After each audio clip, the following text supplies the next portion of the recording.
Selamat pagi anak-anak, hari ini kita akan belajar tentang transportasi dan logistik, di mana mata pelajarannya itu adalah prakarya dan kewirausahaan atau yang kita kenal dengan PKWU. Nah, kita akan belajar tentang transportasi dulu ya. Nah, dari transportasi ini kita akan membahas tentang pengertian transportasi dan jenis-jenis dari transportasi. Yang pertama ada definisi transportasi. Ya, transportasi adalah sebuah perpindahan orang atau barang dari satu tempat ke tempat lainnya. Transportasi secara prinsip adalah proses perpindahan orang atau barang, ya. Perpindahan dapat menempuh jarak yang dekat, sedang maupun jarak yang jauh. Jadi, kalau misalkan kita berpindah tempat baik menggunakan transportasi atau tidak, ya, itu berarti kita sudah menggunakan prinsip transportasi, ya. Baik barang maupun manusia maupun apapun itu.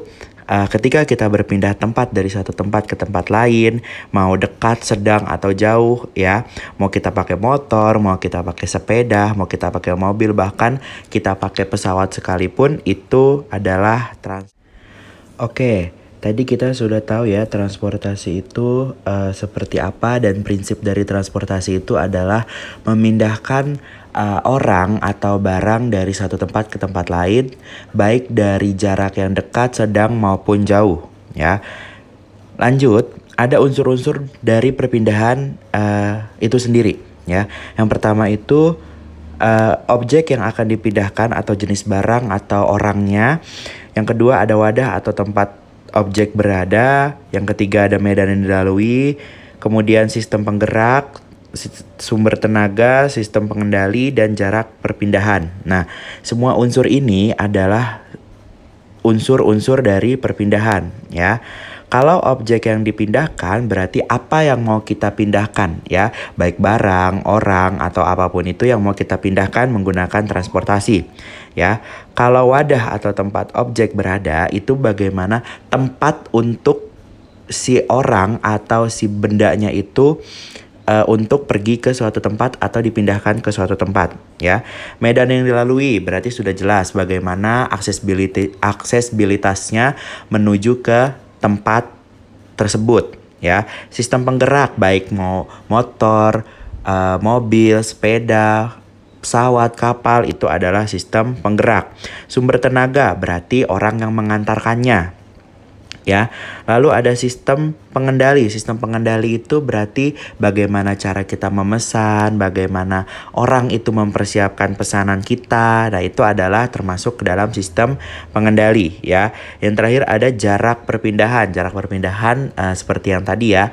Ada dekat, sedang, atau jauh, ya. Kalau kalian biasa belanja online gitu, itu pasti nanti harga menentukan jarak atau jarak menentukan harga, ya. Oke, selanjutnya itu kita akan bahas tentang jenis-jenis transportasi, ya. Nah, jenis transportasi itu dibagi menjadi dua, ya. Ada yang berdasarkan jarak tempuh, ada juga yang berdasarkan medan yang dilalui, ya.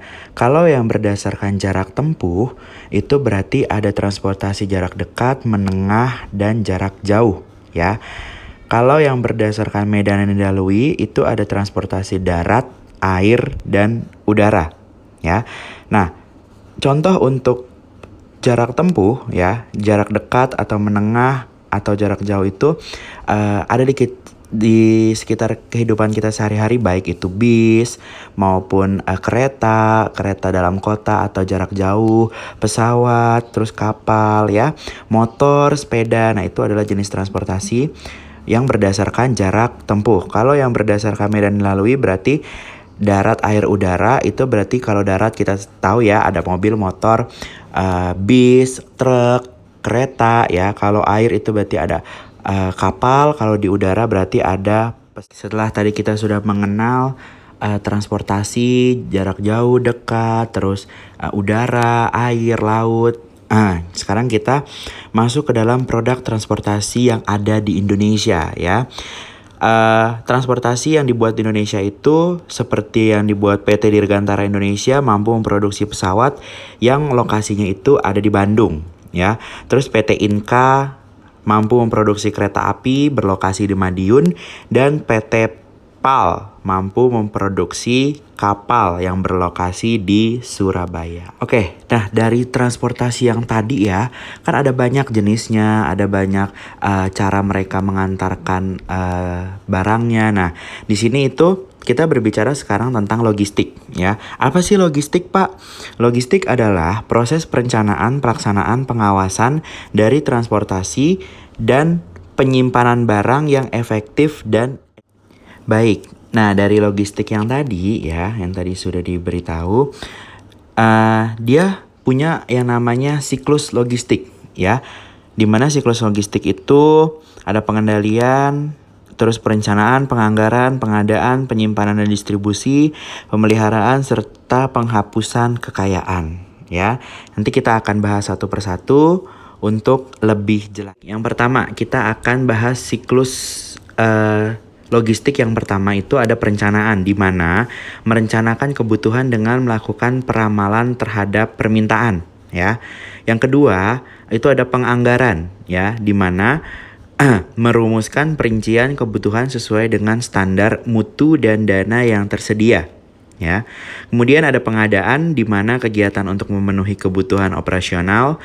Selanjutnya ada penyimpanan dan distribusi ya, di mana pelaksanaan, penerimaan, penyimpanan untuk selanjutnya disalurkan ke konsumen. Kemudian ada pemeliharaan, di mana upaya untuk mempertahankan kondisi teknis daya guna di suatu perusahaan ya. Kemudian ada penghapusan kekayaan, di mana memusnahkan barang yang sudah tidak dipakai karena rusak atau kadaluarsa sesuai dengan peraturan yang berlaku ya. Jadi kalau misalkan dia sudah kadaluarsa, nggak mungkin kita jual lagi ya.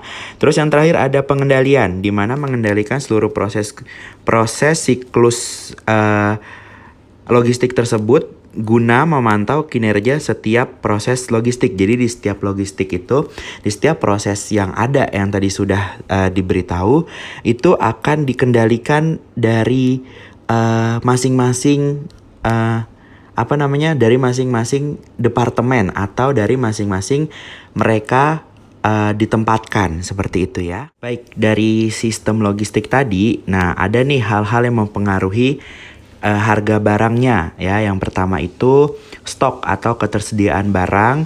Yang kedua itu jarak produsen ke konsumen. Terus yang ketiga ada cuaca atau faktor alam. Kemudian ada moda transportasi yang digunakan dalam mendistribusikan barang.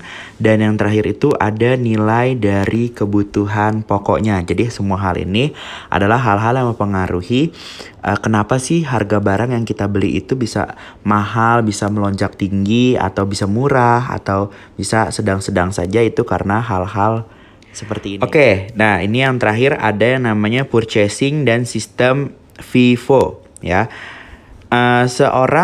Seseorang atau bagian dari manajemen yang bertugas dan bertanggung jawab terhadap ketersediaan stok dan membeli barang dari supplier atau produsen, itu namanya purchasing ya.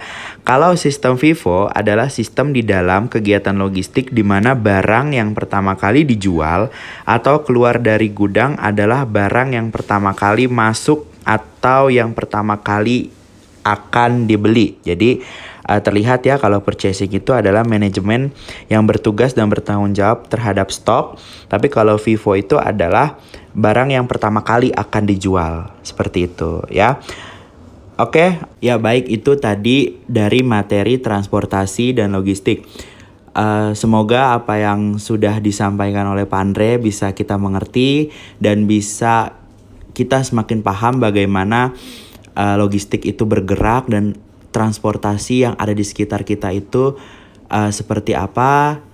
Mudah-mudahan semakin mengerti dengan adanya materi dari PKWU ini ya. See you next capture.